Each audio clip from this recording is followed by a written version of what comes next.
kan itti aanu them jedha. This is also object form of they dha. Akkuma reefu as laallisanii jechuudha. Waluma fakkaataadha.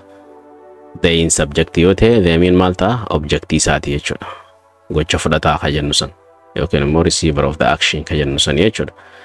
Gama boodaatiin dhufti themiini, zayin gama duraatiin dhufti jechuudha. So I know them yeroo jedhu I know them ani isaan nan beeka. So dogoggoraan tasa I know they akkan jenne jechuudha. Zayin gama duraa qofaan dhufti. So I know them. I know them. Ani isaan nan beeka. Do you like them? Isaan ni jaalata yookiin ni feeta. Okay. She helps them. She helps them. She helps them. Isheen isaan gargaarti. Okay. I know them. Do you like them? She helps them. Okay. Digdami shanaffaan what jedha jechuudha. What. Maal jechuudha? What jechuun. Okay. What means it is a question word for things. Jechi what jettu wanta gaafii namni itti gaafatudha jechuudha. Jecha gaafii ittiin gaafannu kan wantootaan adda barru jechuudha. Namaaf osoo hin taane wanta waan nama hin taane wantoota adda addaa maali jennee yeroo gaafannu jechuudha afaan Oromootiin. So fakkeenyaaf what is this? Kuni maali jechuudhaaf dafnee akkami jenna? Naturally jechuudha. What's this? What's this? Okay. What's this? What's this? What's this?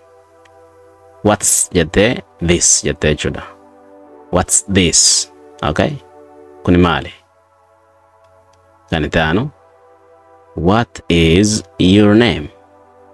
What's jenne dafnee jechuudha. What's your name? What's your name? What's your name? Maqaan kee eenyu? Okay. Kuno what do you want? What do you want? Asirratti what do tiin asirranni baddee jechuudhaaf neeroo jennu. What do you want? What do you want? Maal barbaadda? Okay. So let's summarize them. Mee al tokko irra deebinaa jennu. What's this? What's your name? What do you want? Akkaataan itti jennu akkasii jechuudha.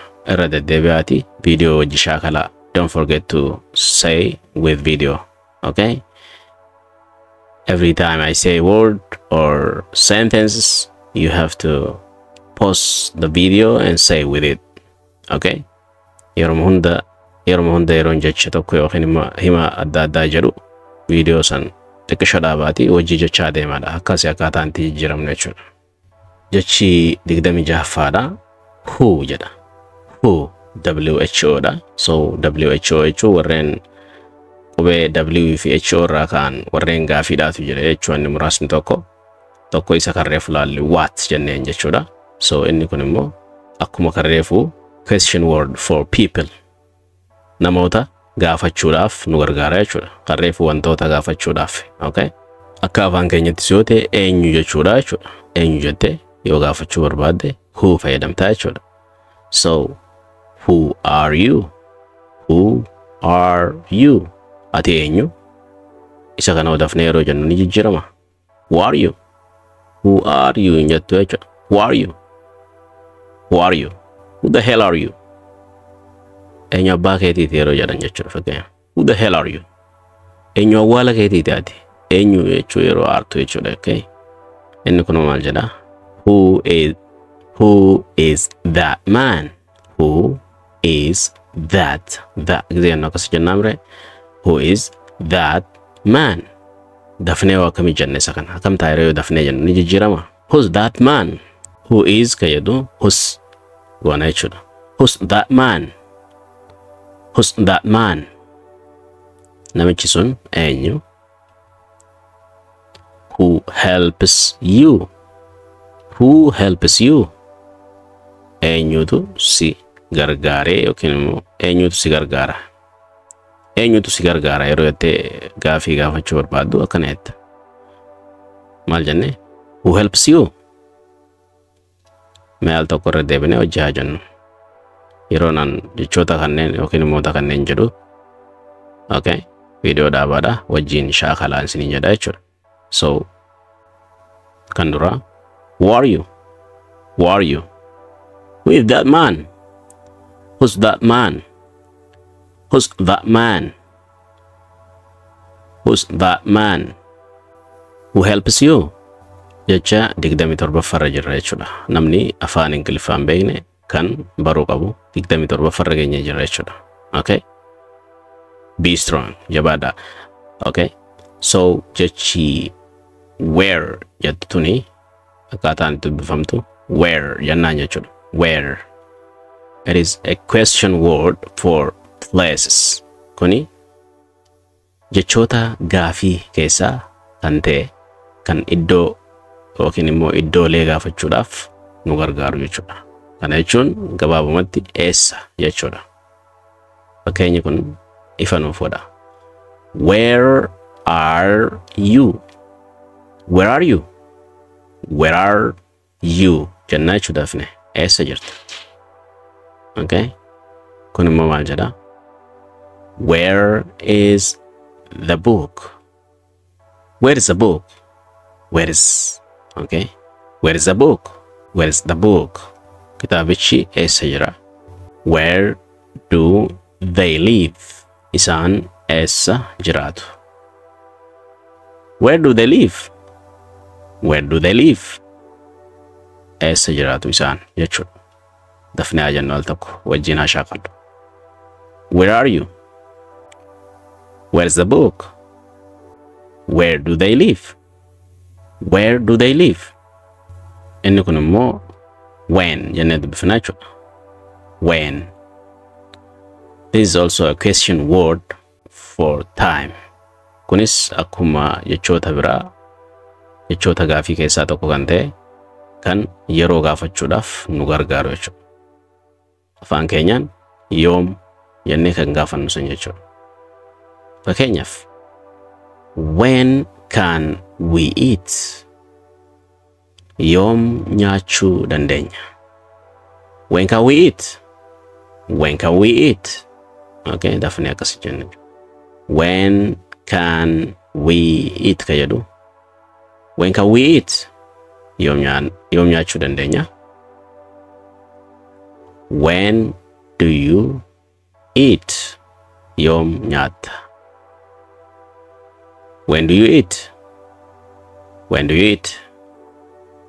When do you eat? Okay. Kun immoo when will he come? Inni yoom dhufa? When will he come? When will he come? When will khayadu? When will he come? Okay, maal jenne? When will he come? So, rasin deebuudhaaf when can we eat? When do you eat? When will he come? So, fakkeenyaaf yoom wal qunnamne jechuu barbaadde maal jetta? When can we meet jetta jechuudha. Jecha meet jedhuun eat ka jedhu bakka buusnaan. When can we meet? Yoom wal qunnamna wal agarra jechuu ta'a jechuudha. Let's move on. Atti fufnu. Jecha 29 dhufnee jirra. Why jedha kun immoo. Why? Okay? It is a question word for reason. Jechootuma gaafii keessaa tokko ta'e kan sababa. Okay? Sababa wayii gaafachuudhaaf kan nu tajaajilu yookiin nu gargaaru jechuudha. Maaliif jechuudha gabaabumatti. Maaliif? Why? Okay? Maal jedha fakkeenya kun? Why are you sad? Why are you sad? Why are you sad? Why are you sad? Maaliif gaddita? Maal jenne dura? Why are you sad? Jennee misuuta. Maaliif gaddita jennee jechuudha. Dafnee jechuuf immoo kam jennenne? Why are you sad? Why are you sad? Maaliif gadditaadha jechuudha ta'e jechuudha.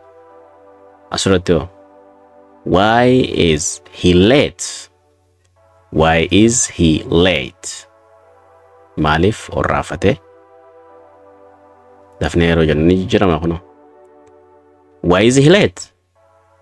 Why is he late? Maaliif orraafateedha? Kuno. Why are you laughing? Laughing. Kolfuudha mire?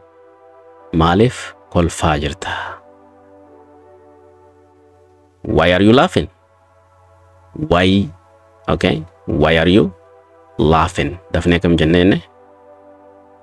Why are you laughing? Why are you laughing? Laughing hedduu hanga asii qofa dubbifna hanga ennina. Maal jennee? Why are you laughing? Irra deebinee wal faanaa dubbisnu. Why are you sad? Why are you sad? Why is he late? Why is he late? Why are you laughing?